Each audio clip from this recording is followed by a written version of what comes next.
Let's start from how do you use Sneeze Machine to create rebrandable reports. First of all, when you've got zip file, save it on the hard drive. And here is what's inside. Sneeze Machine is the actual executable for the Sneeze Machine software. And here you have a bunch of templates. And I will use one which is already in PDF format. That's not something you can modify. You should use one of those to create your report. But this one is already ready. It's saved from the doc format. So let's first copy it. And instead of this one, you will use your own PDF file which you created out of Word or OpenOffice document. And you put Sneeze Machine, notice copy, not cut. You will use copy of Sneeze Machine to make a rebrandable copy of it. If you look at the viral report template PDF, here it is what's inside. By the way, when you will edit, don't forget to put here your own site and link to your own site. Right now you see it's viral marketing, etc. Here is you see the special URL which should be rebranded.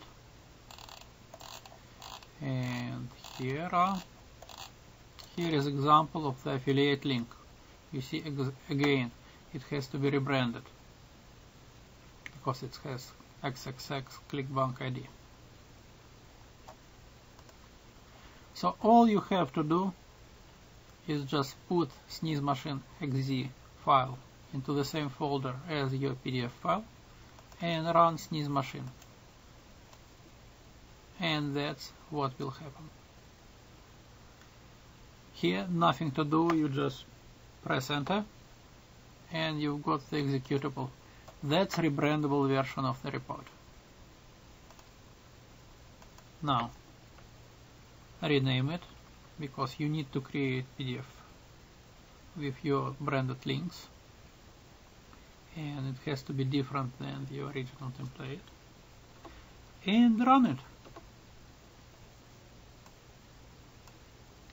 And all it will ask is your ClickBank ID and your website.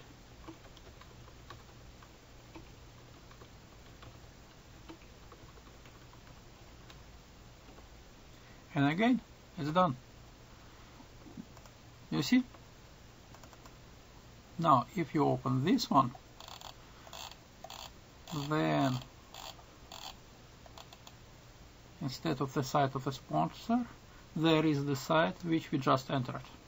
Okay. You would enter your own site and it will be here. And looking at affiliate link, you see, it's already branded. It's not anymore XXXXX ClickBank ID XXXXX. It's the ClickBank ID I just entered a minute ago. So after that, this is the file you give away. This is the file you give to those whom you want to allow to rebrand it. And that's it. You are done. These two files are what you are spreading around.